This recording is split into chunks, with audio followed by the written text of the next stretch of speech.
चलिए आज कल से आगे की बात करते हैं। तो हम लोगों ने कल इंडेफिनिट आर्टिकल देख लिया था, ठीक है ना।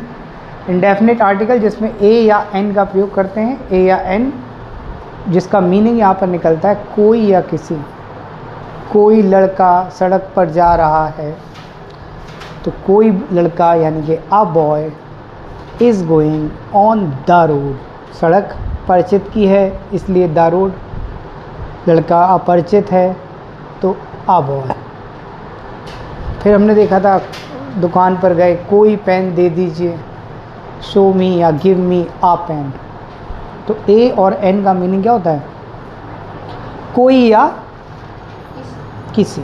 एक और अब एक्सक्लेमेटरी सेंटेंसेस होते हैं, और एक्सक्लेमेटरी सेंटेंसेस में व्हाट से सेंटेंस बनते हैं। जैसे कहते हैं व्हाट अ ब्यूटीफुल शॉट। तो व्हाट के बाद क्या आता है? ए आता है। कितना शानदार। कितना मतलब नहीं पता कितना, बस शानदार है, उसकी डिग्री नहीं पता। तो नहीं पता उस अनिश्चित के सेंस में क्या लगाते हैं? व्हाट के बाद ए लगता है। What a beautiful shot, what a beautiful scene, what a beautiful scenery. तो व्हाट के बाद क्या लगता है? आ लगता है। इसका मतलब होता है कितना, नहीं पता। तो ए या एन पूरी तरह से अनसर्टेनिटी का बोध कराते हैं। किसका बोध कराते हैं? तो जहाँ भी लगे कि बात अनसर्टेनिटी की हो रही है, वहाँ हम क्या यूज़ करेंगे? ए का यूज़ करेंगे या एन का यूज़ करेंगे। चलिए एक और है, जैसे कि आप बाज़ार गए और बाज़ार में आपको किसी चीज़ की दर पता करनी है। तो जैसे बोला कि जो केले हैं, बनानास आर सोल्ड, ठीक है। यहाँ पे प्रेपोजिशन की भी एरर हम लोग देख लेंगे, प्रेपोजिशन का भी इस सेंटेंस में कैसे उपयोग होता है, और साथ ही साथ आर्टिकल का भी देख लेंगे। बनानास आर सोल्ड, तो हम यहाँ बोलते हैं बाई अ किलो, या हम ये लिखें bananas are sold at ₹30 a kilo. तो यहाँ पर दो मीनिंग है। ये सेंटेंस गलत है, bananas are sold by a kilo. तो यहाँ पर ए हटा दीजिए तो ये सेंटेंस हो जाएगा करेक्ट। यानी कि जो केले हैं किसी ज़माने में दर्जन के हिसाब से बिकते थे, अब हमारे यहाँ तो भाई किलो के हिसाब से बेचे जाते हैं, बाहर दर्जन के हिसाब से अभी भी चलते हैं। तो ये जब बाई के साथ आप यूनिट लगाओगे तो फिर ये हो जाता है कैसे बेचे जाते हैं, तरीका क्या है। तो बनानास आर सोल्ड यानी कि केले जो हैं किलो के हिसाब से बेचे जाते हैं, अपने यहाँ किलो के हिसाब से बेचे जाते हैं। और अगर एट लगाओगे तो उसकी दर बताओगे। किलो के हिसाब से तो बेचे जाते हैं, लेकिन कितने रुपए प्रति किलो। तो एट लगाओगे, रुपीज़ लिखोगे और आ किलो। यहाँ पर आ का मीनिंग क्या हो गया? इस सेंस में आ का मीनिंग हो गया प्रति। तो जब किसी चीज़ की दर बताओ, दर बताने के लिए हम किसका प्रयोग करेंगे? ए या एन का, ठीक है। क्लियर? लिख लो, राइट इट डाउन। क्या लिखेंगे इसमें? रूल अगर लिखना हो तो अगर यदि किसी वस्तु की बेचने की दर बताई जाए तो वहाँ ए या एन का प्रयोग किया जाएगा।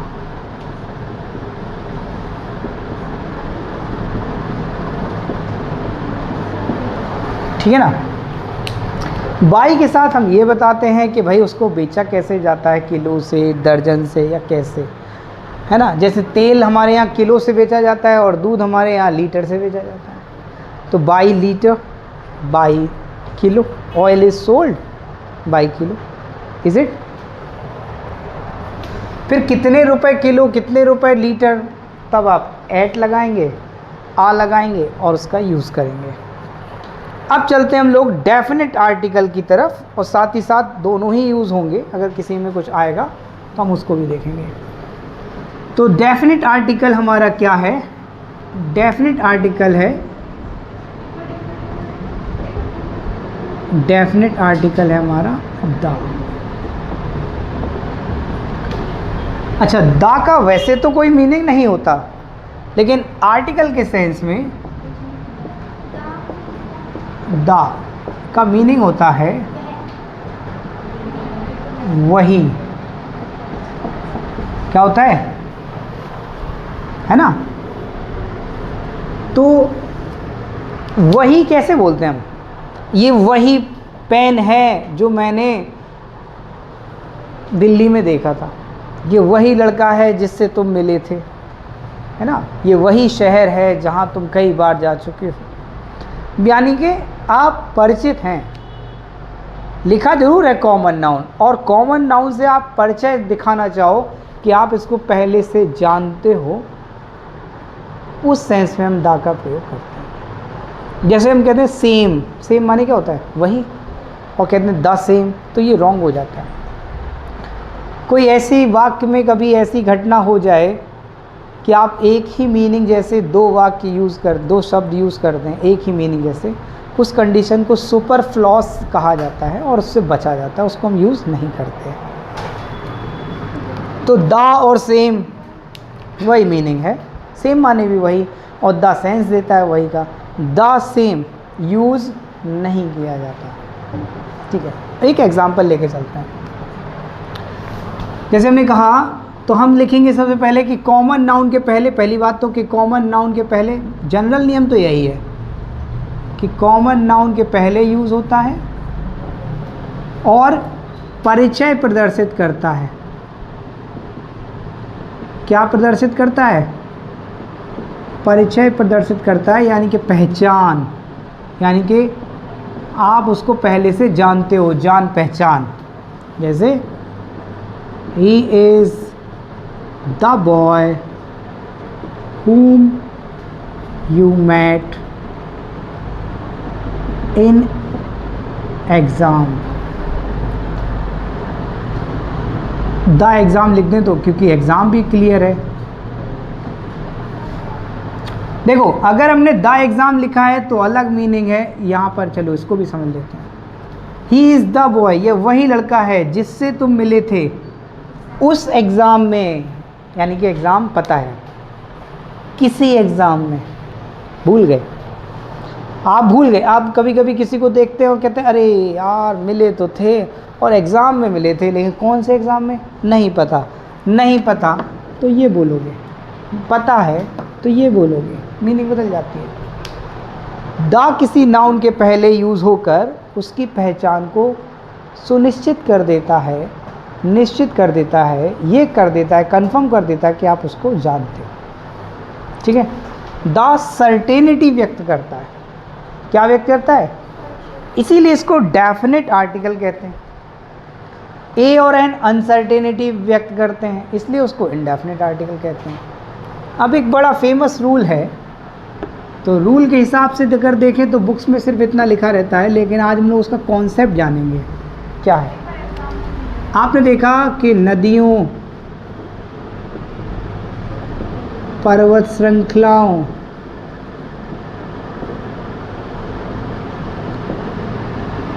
और कहते हैं कि यूनिवर्सल थिंग्स जैसे कि सन, मून, अर्थ, इनके नाम के पहले द आता है। सही बात है, आता है। सन के पहले द लगा दीजिए, मून के पहले द लगा दीजिए, यमुना के पहले द लगा दीजिए, गंगा के पहले द लगा दीजिए, हिमालय के पहले द लगा दीजिए। सही बात है। Reason, what is the reason behind it? अगर हम बात करें यमुना की जगह हम बात करें यमुनोत्री, हिमालय की जगह बात करें एवरेस्ट, है ना, तो यार अगर आपने दा लगा दिया तो ये रॉन्ग हो जाएगा, दा यमुनोत्री भी रॉन्ग हो जाएगा, है तो ये भी यूनिवर्सल। दूसरा तो एवरेस्ट है क्या? अगर दूसरा हिमालय नहीं है तो दूसरा एवरेस्ट भी तो नहीं है। तो आपको बताया जाएगा बुक के हिसाब से, अगर हम बताएं कि ये पर्वत श्रृंखला है, ये माउंट है। और थोड़ा विस्तार सोचिए, अपने हिसाब से कोई नियम बना लीजिए, जिससे क्या हो, कोई कॉन्सेप्ट बना लेने से होता क्या है कि उनको याद नहीं करना पड़ता। कॉन्सेप्ट वो होता है जो मिलती जुलती चीज़ों पर कई जगह हम लगा सकें। रटना वो होता है कि हमने रटते चले जाएं, प्रत्येक के लिए एक नियम को रट लें। तो कॉन्सेप्ट क्या बनता है? देखो भाई, मैंने तो एक कॉन्सेप्ट बना रखा है कि अगर कोई चीज़ नेचुरल है, पहली चीज़ क्या हो, नेचुरल है, क्योंकि भाई सब नेचुरल है, ठीक है। अगर कोई चीज़ नेचुरल है और वो एक ही समय पर एक से ज़्यादा जगह पर उपस्थित हो एक साथ, जैसे कि अगर हम सन की बात कर लें तो यही सन इसी समय कानपुर में है, दिल्ली में है, पाकिस्तान में है, बांग्लादेश में है, सेम टाइम है, मौजूद कि नहीं है, केरल में है कि नहीं है।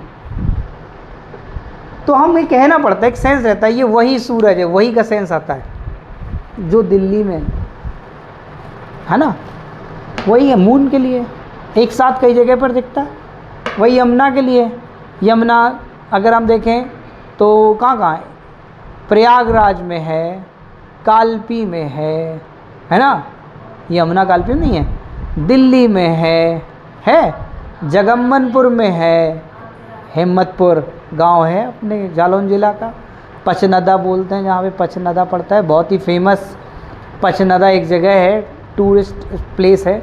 वो तो राजनीति भारत में कुछ ज़्यादा है तो टूरिस्ट प्लेस को प्रोग्रेस नहीं करते, गरीबी हटाओ का नारा देंगे लेकिन एक्चुअली गरीबी हटाना नहीं चाहते। टूरिज़्म एक ऐसी चीज़ है जो जीवन पर्यंत कमाई का साधन बनता है, गरीबी अपने आप हट जाएगी, लेकिन नहीं करेंगे। क्या नहीं करेंगे? ये काम नहीं करेंगे। हम क्या करेंगे? हम 1000 रुपये दे देंगे बेरोज़गारी भत्ता, ताकि आपको लगता रहे कि आप गरीब हो।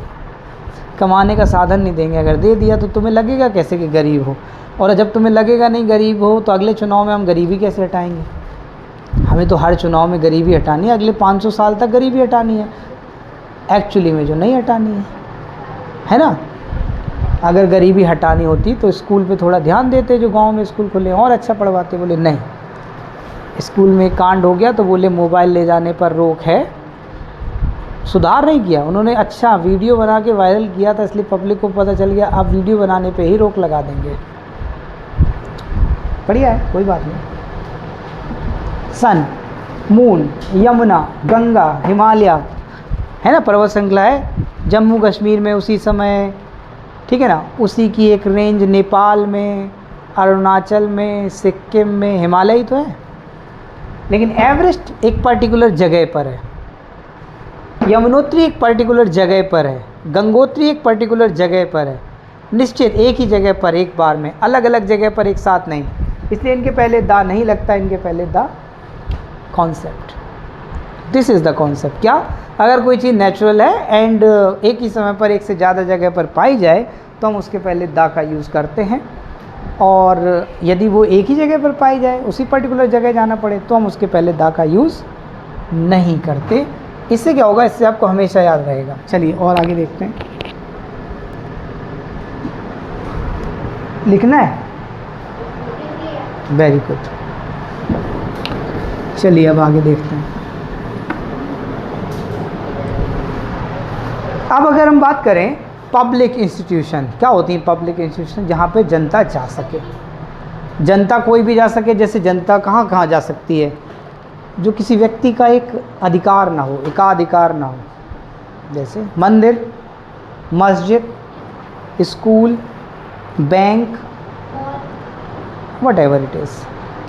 तो ये क्या है? सार्वजनिक संस्थान है, पब्लिक इंस्टीट्यूशन है। तो पब्लिक इंस्टीट्यूशन का प्रयोग हम दो तरीके से करते हैं।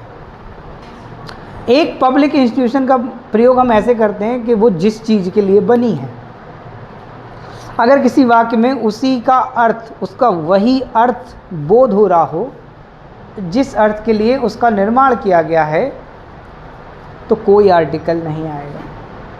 जैसे आपने देखा कि सुबह यूनिफॉर्म में बच्चे हैं, तो यूनिफॉर्म में है तो चिल्ड्रन आपने कह दिया चिल्ड्रन, द और लगा दें तो फिक्स हो जाएंगे आपके सामने जो उनकी बात हो रही। The children are going to school. हाँ भाई स्कूल जा रहे हैं, क्या करने जा रहे हैं? पढ़ने जा रहे हैं।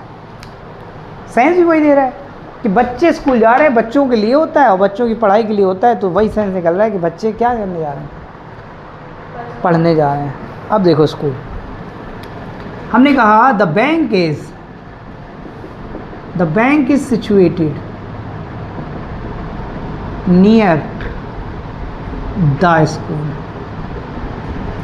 अगर आपने यहाँ पे लिख दिया नियर स्कूल, अगर आपने यहाँ पे लिख दिया नियर स्कूल, तो आपके शहर में जितने भी स्कूल हैं सबके बगल में बैंक है क्या? ऐसा नहीं है ना। और नियर द स्कूल यानी कि स्पेसिफिक स्कूल की बात कर रहे हैं, यानी कि जो दो लोग बात कर रहे हैं बोथ ऑफ देम नो कि किस स्कूल की बात हो रही है। उस सेंस में यहाँ पे कहते हैं उस स्कूल के बगल में वो वाली बैंक है। बैंक के पहले भी था लगा है, यानी कोई व्यक्ति किसी बैंक का पूछ रहा था कि भाई साहब इलाहाबाद बैंक कहाँ है, तो भैया कह दिया इलाहाबाद बैंक कहाँ बोलो, जिला परिषद पे जो स्कूल है उसके बगल में है, तो the school in that case. दूसरी चीज़ आपको तो लगाना है, आपको तो सेंटेंस बनाने हैं और आपको पास करना है एग्ज़ाम। उस सेंस में आप क्या कहेंगे, देखेंगे कि बैंक और स्कूल का रिलेशन बताया जा रहा है, यानी कि यहाँ पर स्कूल जो है वो एक लैंडमार्क के रूप में यूज़ हो रहा है। स्कूल का जब निर्माण किया गया था तो इसलिए थोड़ी ना किया गया था कि आगे आके भैया स्कूल से आप एड्रेस बताते रहना इस स्कूल के बगल में क्या क्या है। तो स्कूल का यहाँ पर उपयोग उसके मौलिक उद्देश्य के लिए नहीं किया जा रहा, और जब मौलिक उद्देश्य के लिए नहीं किया जा रहा देन वी यूज़ द। सिर्फ स्कूल नहीं, बहुत सारे हैं। जैसे I go to bed at 10 PM, तो यहाँ पर मैं सोने जाता हूँ। I go to bed at 10 PM यानी कि सोने जाता हूँ, यानी कि आई टेक फूड ऑन, अब आ जाएगा द बेड। बिस्तर खाने के लिए नहीं होता, तो यहाँ पर उसके मौलिक उद्देश्य का बोध नहीं हो रहा तो दा आएगा। Is it? देखो, I went to the temple to सी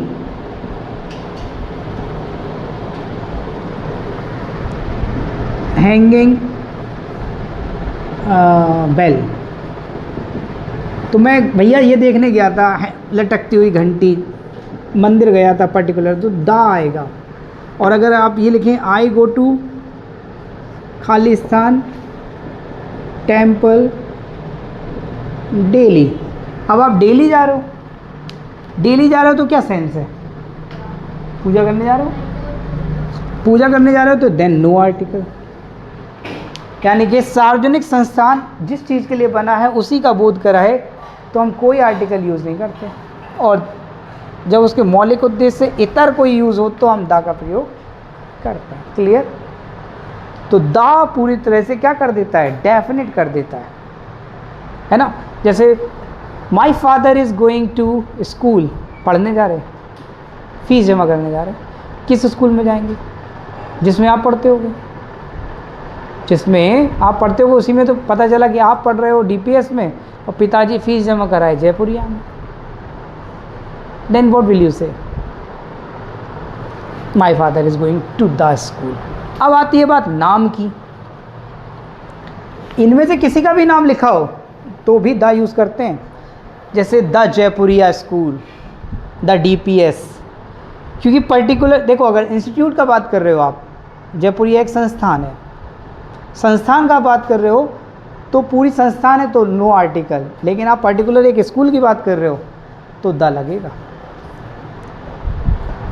आप बात कर रहे हो कि कानपुर वाला जयपुरिया, तो आप बोलेंगे द जयपुरिया स्कूल। संस्था की बात कर रहे हो तो नहीं लगेगा। द DPS यानी कि उरई वाला, द DWPS, या दिल्ली वाला DPS, या कानपुर वाला, देन इन दैट केस तो फिक्स करना पड़ता है हमें द से। द शकुंतला विला किसी का घर, कोई भी बिल्डिंग हो उसके पहले द लगाना पड़ता है, क्योंकि अगर एक नाम की बिल्डिंग है तो दूसरे भी नाम की उसी नाम की बिल्डिंग बनाई जा सकती है। द ताजमहल अपने घर का नाम रख लो, किसने रोका? किसी ने नहीं रोका। तो द ताजमहल, ना कि इसलिए कि बहुत फेमस है, नहीं, बिल्डिंग है, इंसान ने बनाई है, उसका नाम है। द ताजमहल से फिक्स हो जाता है वो वाला, वही। ठीक है, आगे देखो। अब अगर किसी व्यक्ति का नाम लिखा है और उसके पहले आप द लगा दो, जैसे शी इज, शी नहीं, ही कर लो, he is the Sachin of my cricket team.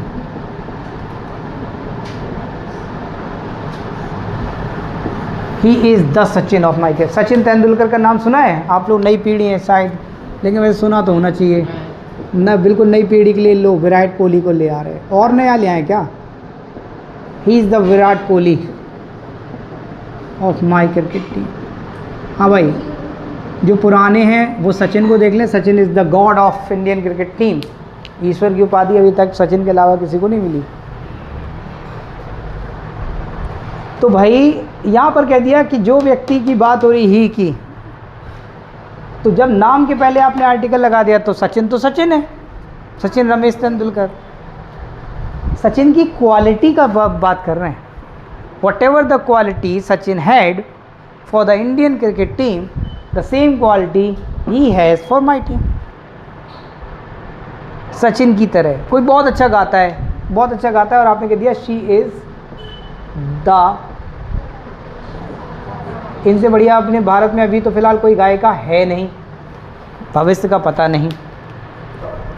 She is, till now nobody, कोई इनको टक्कर दे पाए।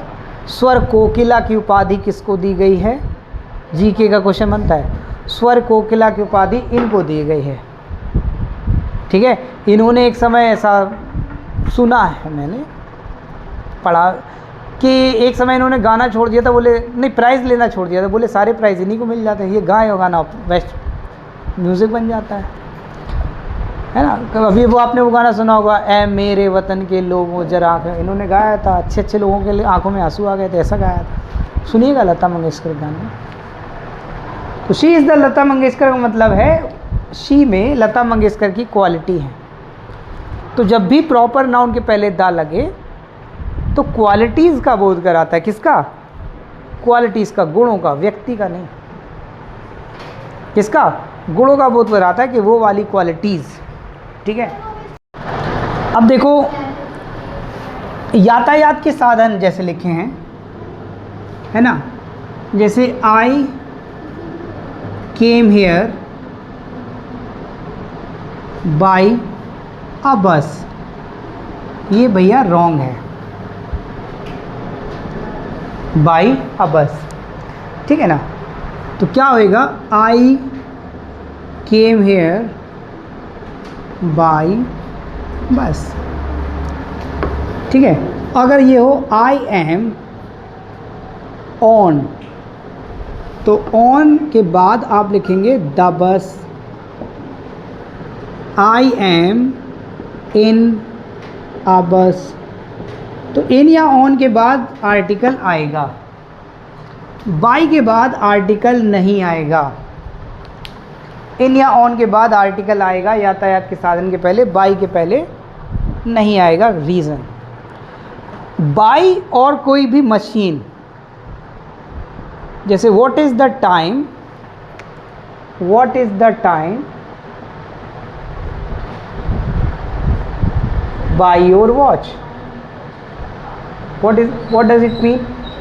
It means that ये जो वॉच है ये एक मशीन है और इसका मूल कार्य है समय बताना, और मशीन अपना जो मूल कार्य है वो बिना किसी मदद के स्वयं कर जा रही है, तो बाई लग रहा है उस सेंस में। ऐसी मशीनें जो अपना मूल कार्य स्वयं करती हैं बिना किसी मदद के।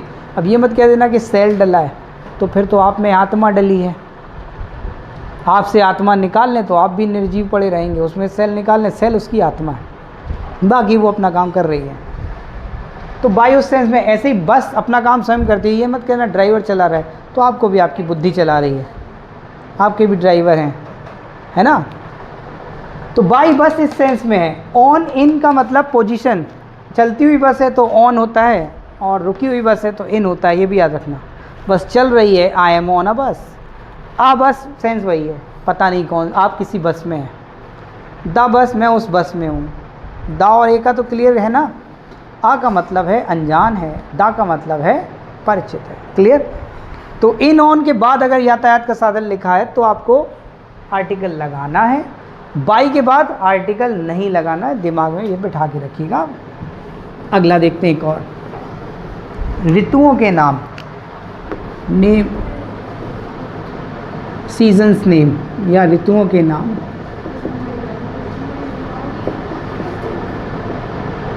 दो तरह से लिखे जाते हैं। My uncle came in winter. सिर्फ ऋतु का नाम लिखा हो तो वो अपने नाम से ही प्रॉपर है, डेफिनेट है, नो आर्टिकल, प्रॉपर नाउन की तरह यूज़ हो रहा है। लेकिन my uncle came in winter season. अब विंटर नाउन नहीं है, नाउन है सीजन, और विंटर है एडजेक्टिव।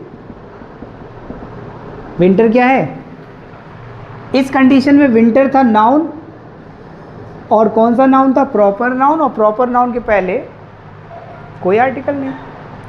यहाँ पे अब दो नाउन एक साथ लिखे हों तो पहले वाला नाउन हो जाता है एडजेक्टिव और दूसरा वाला है नाउन।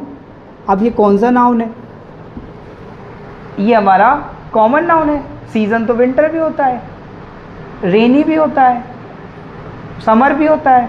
अब ये चूँकि ये, तो फिर ये सेंटेंस हो जाएगा रॉन्ग, क्योंकि ये कॉमन नाउन है। और सबसे पहली बात, a common noun can not be used in a sentence without A determiner.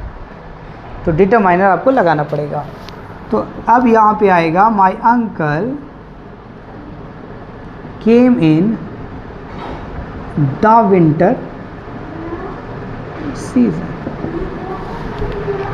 तो क्या लगा, सीजन की वजह से क्या लगा, दा लगा, है ना। तो आई होप कि आप लोग को बढ़िया समझ में आया होगा, है ना। इसके आगे और भी हैं काफ़ी सारे एग्जाम्पल्स के साथ, अगले वीडियो में देखेंगे।